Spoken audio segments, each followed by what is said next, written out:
자, 안녕하십니까. 하이퍼리뷰입니다. 자, 이제 정시 최초 합격자 발표가 모두 다 끝났죠. 아마 많은 분들이 초조해하시면서 합격을 기다리고 계실 것 같아요. 자, 이제는 이제 정시 최초 합격자 발표가 이루어졌기 때문에 이 다음 과정으로 진행이 되는 것은 첫 번째는 정시 최초 합격자에 대한 등록기간이 주어지고, 그 등록기간이 끝나고 나면 자, 정시에서 2월 되어지는 학생들에 대해서 자, 정시에서 추가 합격자 발표가 1차, 2차, 3차, 4차에 의해서 이루어지겠죠. 그러고 난 다음에 이제 추가 합격자 발표가 다 이루어지고 난 다음에 대학에서 정시를 다 인원을 충원하지 못한 경우에 추가 모집을 실시하게 되어지는데, 보통 추가 모집이 진행되는 학교들은 홍익대학교나 그 다음에 건국대, 동국대부터 시작해서 전국의 모든 대학들이 대부분 추가 모집을 실시하게 되고, 홍대나 건국대 위쪽의 대학은 대부분 추가 모집으로 인원을 돌리진 않아요. 그런 상위권 학교들은 대부분 추가 모집을 하지 않고 실제 인원이 미충원되어졌다 하더라도 그 인원을 추가 모집으로 돌리기보다는 내년도 정원으로 돌리는 경우들이 더 많습니다. 자, 그런데 지금 이번 시간에 말씀을 드릴 얘기는 정시보다 더 쉬운 추가 모집, 이렇게 주제를 잡았어요. 어떻게 정시보다 추가 모집이 더 쉬울 수가 있냐? 이해가 안 되는 말이죠. 왜냐하면 정시가 경쟁률이 보통 4대1, 3대1 정도의 경쟁률이면 추가 모집은 경쟁률이 보통 60대1 또는 30대1, 높은 경우에 의치대 같은 경우에는 100대1, 150대까지 경쟁률이 나오기 때문에 경쟁률이 이렇게 어려운 추가 모집이 정시보다 쉽다라는 말을 이해하기가 어려우실 수 있어요. 하지만 실제 가만히 생각을 해보면 추가 모집이 정시보다 더 쉬울 수 있는 가능성이 있다.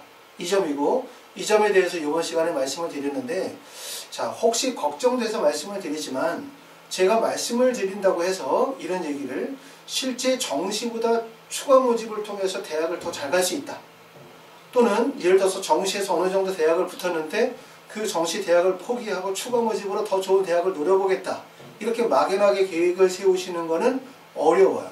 그렇죠? 왜냐하면 어차피 대학에 붙고 떨어지고에 대한 부분들은 아무리 기회를 노린다 하더라도 학생이 가지고 있는 수능 성적의 경쟁력이 결국은 합격으로 연결될 수밖에 없기 때문에 얼마나 점수 경쟁력이 있느냐, 이 점에 대해서 말씀을 중요하겠죠, 이 점이.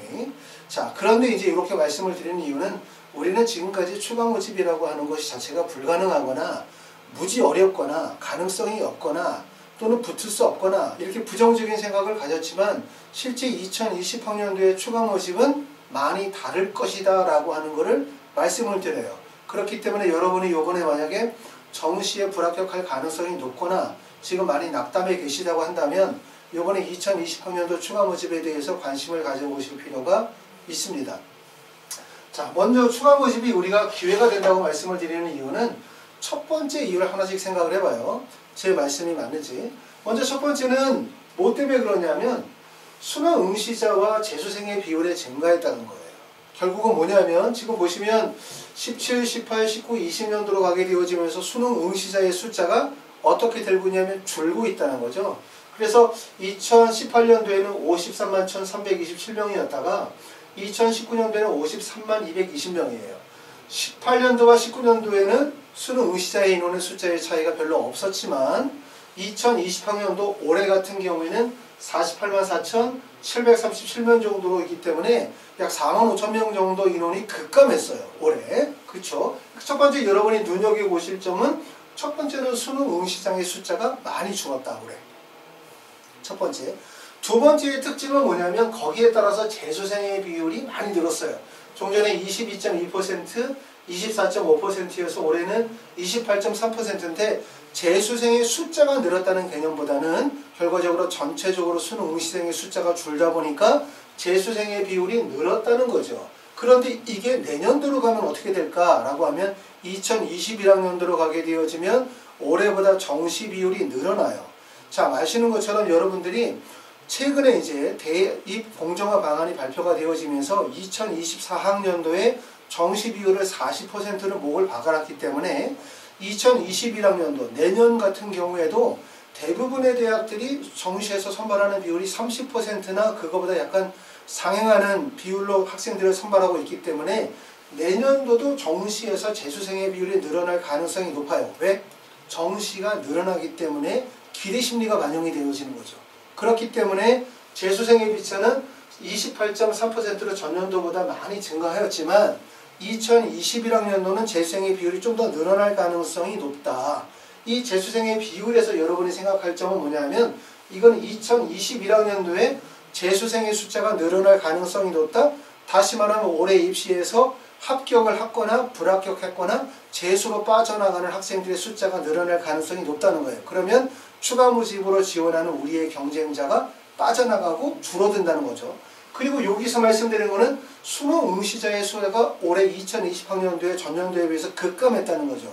응시생의 비율이 급감했는데 대학에서 선발하는 학생들의 비율도 같이 줄었냐? 라고 하면 실제 대학의 정원은 거의 변화가 없는데 수능 응시상의 숫자만 급감하게 된 거예요. 이렇게 되어지면 어떻게 되냐면 위쪽 대학부터 아래 대학때까지 전체적으로 경쟁률이 다 하락하지만 특히 치명적인 영향을 받는 것은 어디냐면 서울, 경기 쪽을 제외한 나머지 지역에 있는 대학들 같은 경우는 정원을 채우기가 어렵고 두 번째는 합격생들 사이에 점수 편차폭이 크게 벌어질 가능성이 높아요. 그렇기 때문에 추가 모집을 생각하는 우리에게는 이 두 가지 요소가 상당히 호재다. 이렇게 보실 수 있습니다. 자, 거기에 따라서 두 번째로 보시게 되어지면 결국 경쟁률의 하락이 나타나고 있는 걸 보실 수 있어요. 2019년도, 2020년도인데 물론 해마다 경쟁률은 계속해서 다운이 되어지고 있긴 하지만 2020학년도에 보면은 전체에서의 경쟁률이 지금 19년도와 20년도의 경쟁률, 자 아까 말씀드렸던 것처럼 실제 2019년도도 2018년도에 비해서 경쟁률이 떨어졌어요. 경쟁률이 떨어질 수밖에 없는 이유는 대학에서 뽑는 정원은 정해져 있는데 학력 인구가 감소하기 때문에 떨어지는 거죠. 그런데 2019년도에서 20년도로 가게 되면서 수능 응시생의 숫자가 급격히 줄었죠. 그렇죠?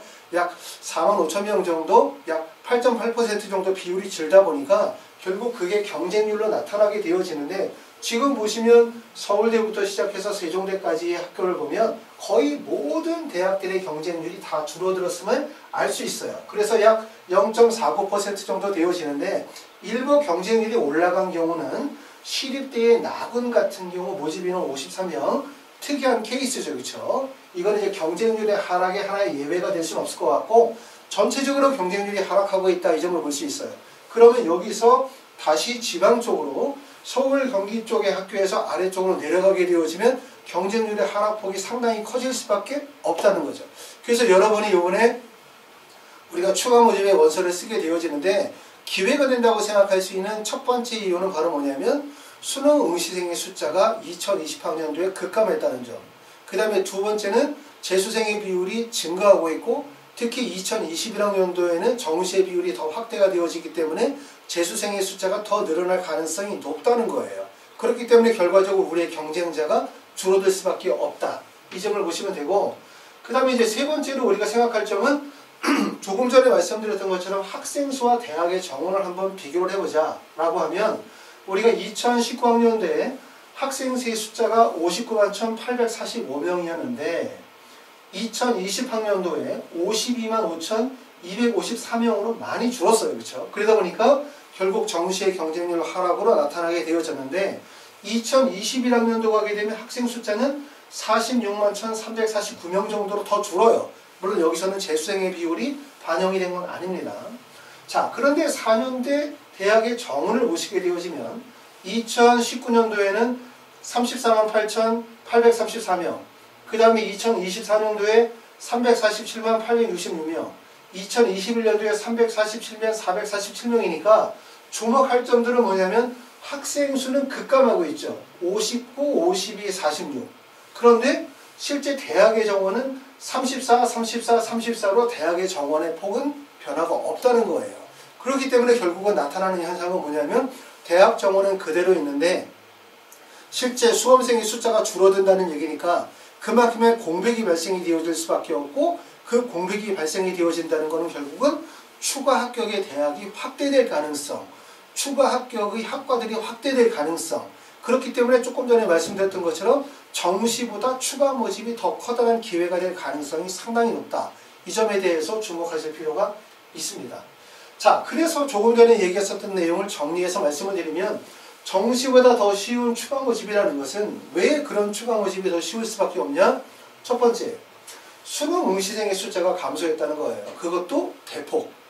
두 번째는 재수생의 비율이 증가했다? 올해가 증가했다는 게 중요한 게 아니라 2021학년도의 정시 비율 확대에 따라서 재수생의 숫자가 늘어날 가능성. 다시 말해서 올해 입시를 포기하는 학생들이 늘어난다는 거죠. 추가 모집에 지원하지 않는다는 거죠. 그렇죠? 그렇기 때문에 재수생의 비율이 증가한다는 점은 중요하고, 그 다음에 대학 정원이 불변하다는 거예요. 학생의 숫자는 줄어들었음에도 불구하고 대학 정원이 불변하기 때문에 결국은 이 사이에 편차가 발생이 되어질 수 있고 추가 모집의 수요가 발생이 되어질 수밖에 없다. 이 말씀이고요. 정시의 충원율이 증가할 가능성이 높다는 거예요. 다시 말해서 전년도를 기준했을 때 2020년도를 기준으로 삼으면 대학의 정원이 이만큼인데 실제 학생들의 수능 응시생의 숫자가 급감했죠. 거기에다가 재수생의 비율이 증가하게 되어지죠. 그러면 결과적으로 충원율이 높아지게 되어지고 합격생들 간의 점수 편차폭이 커지게 되죠. 충원율이 높아지니까 실제 추가 모집으로 지원하려고 했었던 학생들이 이만큼이었는데 충원율이 높아지니까 더 줄어들게 되고, 그리고 이 중에서도 재수를 선택하는 학생들이 늘어나니까 더 줄어들게 되고, 그리고 여기에서 붙은 학생들이 점수 편차폭이 커지는 거죠. 상위 대학에. 그러면 결국은 모여있는 학생들 사이에서도 점수가 더 낮아질 수밖에 없다는 거예요. 그렇기 때문에 추가 모집이 좋은 기회가 될 수 있다는 점을 꼭 알아두실 필요가 있습니다. 하지만 전자에도 말씀드렸지만 이렇다고 해서 추가 모집이 정시에서 지원한 학교를, 예를 들어서 내가 상향 지원을 했는데 정시에서 내가 국민대를 지원했는데 예를 들어서 추가 번호로 예비 번호를 12번을 받았다. 근데 실제 합격생들이 7번 정도가 빠지고 나는 못 붙었다 라고 한다면 추가 모집의 원서 지원을 통해서도 붙을 수 있는 가능성이 있어요. 하지만 내가 국민대를 지원한 자체가 나는 터무니없는 상향 지원이었어. 그런데 추가 모집이 기회라고 하니까 한번 넣어보면 되지 않을까? 라는 생각을 가지시면 안 돼요. 아셨어요? 추가 모집이 기회라고 말씀을 드리는 얘기는 우리가 일반적으로 추가 모집이 불가능하다, 안 된다, 써봤자 떨어진다 라고 하는 이런 생각들을 가지고 계시기 때문에 추가 모집과 기회를 가지고 있는 부분에 대해서 말씀을 드리고 있는 거고, 여전히 주요 대학으로 가시게 되어지면 추가 모집의 경쟁률도 높을 뿐만 아니라 실제 경쟁률도 매우 높아요. 그렇기 때문에 합격이 어렵기 때문에 우리가 전략을 잘 세우면 추가 모집에서 아주 좋은 기회가 되어질 수 있을 것 같다는 말씀입니다. 자, 추가 모집 지원의 유의사항에 대한 부분들은 지난번에 계속 말씀을 드렸는데 꼭 알아두실 필요는, 첫 번째는 수시에 합격한 사람은 추가 모집에 지원하실 수 없어요. 두 번째, 정시에 합격하시면 추가 모집에 지원하실 수가 없어요. 다 아시죠? 수시에 합격한 자거나 정시에 합격한 자는 추가 모집에 지원하실 수가 없습니다. 근데 여러분이 꼭 알아두실 점은 이 점이에요. 첫 번째는 추가 모집 기간 전에 정시 모집 등록을 포기한 자는 추가 모집에 지원하실 수가 있어요. 그렇기 때문에 지금 정시에 합격하신 분들 중에 고민하실 분들이 계세요. 어떤 분들이냐면 내가 정시에 합격을 했지만 대학이 마음에 안 들어. 난 재수를 하려고 생각하고 있어. 차라리 이럴 바에는 정시에 지원하면서 붙은 학교들보다 추가 모집의 대학으로 더 좋은 대학을 갈 수 있지 않을까라는 생각을 할 수 있어요. 실제 그럴 수 있어요. 그러니까 정시에서 붙은 학교보다 추가 모집에서 좀 더 나은 대학을 갈 수 있어요. 물론 서울권의 대학은 사실 좀 어려운 점이 있어요. 아셨어요? 그렇기 때문에 여러분들이 만약에 내가 지금 정시에 합격을 했는데 내가 이 대학을 갈지 말지를 고민하고 있거나 재수를 만약에 고민하고 있다면, 그러면 나의 점수대에서 실제 추가 모집의 원서 지원이 가능한지 안 한지에 대한 정확한 컨설팅을 받고 내가 등록할지 안 할지를 결정하시는 것도 좋은 방법이라는 점을 말씀을 드려요. 두 번째는 산업대학, 전문대학은 정시 모집을 등록 포기하지 않아도 추가 모집에 지원할 수 있어요. 그러니까 산업대학이나 전문대학은 내가 정시에 합격하고 등록했다 하더라도 포기하지 않아도 추가 모집에 지원할 수 있다는 3번과 4번의 내용을 주목해서 보실 필요가 있습니다.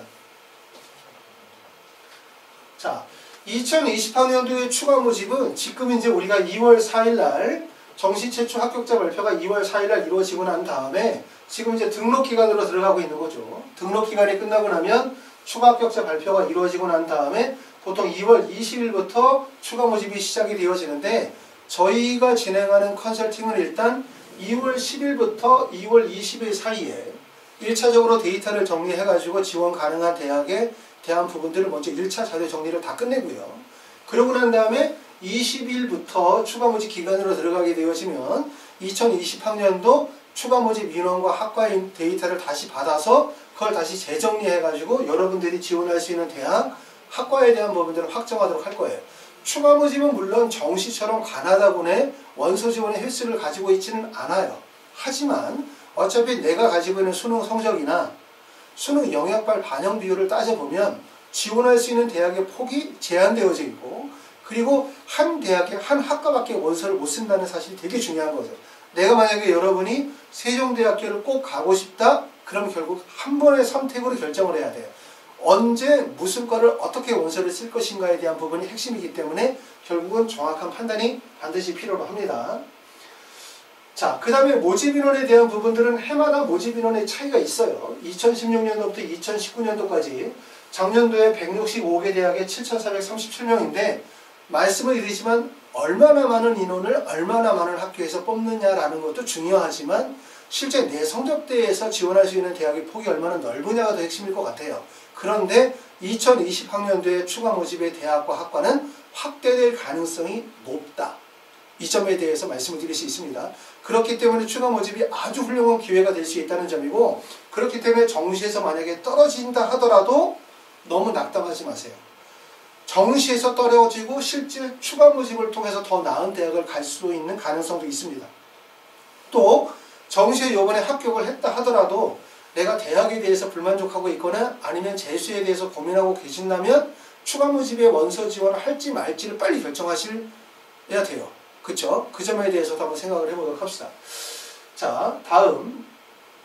자, 지원 현황을 보시게 되어지면 지금 보시는 것처럼 홍익대학교가 전년도에 59명을 선발을 했는데 경쟁률이 35.44대 1이고, 그 다음에 인천대가 전년도에 59명 42.75대 1, 경기대학교가 20명 뽑는데 75대 1의 경쟁률이에요.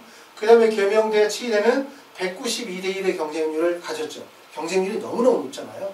그러니까 추가 모집의 경쟁률이 과연 이렇게 막 30대, 40대, 100대 1의 충격의 경쟁률이 나오는데 도대체 추가 모집에서 어떻게 붙어? 말이 안 되잖아요. 경쟁률이 너무 높으니까. 정시는 일반적으로 경쟁률이 3대 1, 4대 1밖에 안 되는데, 근데 추가 모집에서 붙을 수 있는 이유는 뭘까?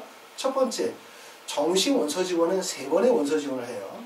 하지만 추가 지원은 원서 지원 횟수 제한이 없어요. 그렇기 때문에 이 경쟁률을 그대로 볼 수 없고 실제 경쟁률을 고려해야 된다는 점이고, 두 번째는 추가 모집에 지원하는 학생들은 사실상 1, 2, 3등급 학생들이 거의 없다고 볼 수 있어요. 왜? 다 빠져나갔겠죠. 그러지 않으면 뭐 하겠다? 재수를 생각하겠죠. 그렇기 때문에 실제 경쟁률도 낮을 뿐만 아니라 실제 상위권의 점수대들은 다 빠져나가고 없다는 점이에요. 그렇죠? 그런 점들을 생각하게 되어지면 추가 모집이 경쟁률이 높다 하더라도 실제 경쟁률은 높지 않다는 점을 알아두실 필요가 있어요. 자, 경쟁률이 낮은 학과 같은 경우들은 지금 보시는 것처럼 카톨릭 관동대 치위생학과 1명 뽑는데 6명이 지원했기 때문에 6대 1이지만 실질 경쟁률을 생각하면 한 2대 1밖에 안 되겠죠. 그렇기 때문에 추가 모집의 원서 지원의 첫 번째 목적은 대학을 붙자가 첫 번째 목적이고, 두 번째, 그러면서 그 중에 상위권 대학에 도전하자가 두 번째 목적이라고 생각하시면 됩니다. 이처럼 모든 대학의 경쟁률이 다 높은 것이 아니라 실제 경쟁률 자체가 1대1 정도밖에 안 되는 학과들도 많이 있어요. 그렇기 때문에 내가 정시 지원에서는 정기대학교, 4년제 대학의 원서 지원이 다 불가능했지만, 그래서 내가 전문대에 원서를 썼지만 내가 4년제 대학을 한번 가야 되겠다라고 하시는 분들, 정시에서 4년제 대학을 지원하지 않고 전문대학만 원서를 썼었던 분들도 실제 4년제 대학에 지원이 가능할 수도 있다는 얘기를 말씀을 드려요. 자, 그래서 이제 지금까지 말씀을 드렸었던 것들은 우리가 추가 모집이 2020학년도 추가 모집이 왜 기회가 될 수 있냐. 첫 번째 이유는 뭐라 그랬어요? 자, 첫 번째 이유는 2020학년도에 수능 응시생의 숫자가 전년도에 비해서 급감했다는 거예요. 급감하면서 어떻게 됐습니까? 경쟁률이 많이 하락했죠. 경쟁률이 많이 하락하고 거기에 비해서 대학의 모집 정원은 거의 변하지 않았기 때문에 결국은 점수 편차폭이 크게 벌어진 거예요. 그리고 재수생의 숫자가 늘어나고 있기 때문에 실질적으로 나의 경쟁자가 되는 1, 2, 3등급의 학생들이 빠져나가고, 그 다음에 재수생의 숫자가 빠져나가고, 그 다음에 대학의 모집 인원과 실제 지원 인원 사이에 격차가 벌어지기 때문에 경기권을 비롯해가지고 지방권에 있는 국립대라든가 기타 대학들에서 전년도에 비해서 더 많은 추가 모집 대학과 인원이 발생이 되어질 가능성이 높고, 그렇기 때문에 여러분들에게 추가 모집이 기회가 되어질 수 있다는 점을 말씀을 드려요. 제 말씀을 드리는 게 걱정되는 건 뭐냐면 혹시라도 이런 말들을 너무나 희망적으로 들으시고 무모한 원서 지원, 무모한 포기 이런 거 있으시면 안 되죠. 말씀을 제가 아까 3차례 벌써 말씀을 드리고 있는데 추가 모집에 대해서 제가 이렇게 말씀을 드리는 이유는 우리는 지금까지는 추가 모집을 어떻게 생각했어요? 그냥 안 되는 거, 해봤자 안 되는 거, 경쟁률 너무 높아. 그냥 아무데나 원서를 쓰면 돼? 라고 하게 그냥 무질서하게 또는 불가능하다라고 생각하면서 그냥 막연하게 생각을 했다면 제가 지금 말씀을 드리는 얘기는 우리가 추가 모집에 대해서 좀 더 냉정하게 분석을 해보자. 그러면 이러이러한 위험성도 있지만 실제 전년도와 다른 이러이러한 여러 가능성들이 있다. 그렇기 때문에 여러분들이 이번에 정시 입시에서 다소 불리해졌다 하더라도 추가 모집이 좋은 기회가 될 수 있기 때문에 우리가 냉철하게 판단해서 준비해보자 라고 하는 뜻에서 말씀을 드리는 거기 때문에 제가 말씀드리는 내용을 참고해서 잘 준비해 주시기를 바랍니다. 자, 저희 하이프리뷰에서는 이번에 이제 추가 모집 컨설팅으로 50명에 한정을 해서 컨설팅을 진행을 하고 있고요. 관심 있으신 분들은 하이프리뷰 전화 주시면 저희가 예약을 받아서 진행하도록 하겠습니다. 감사합니다.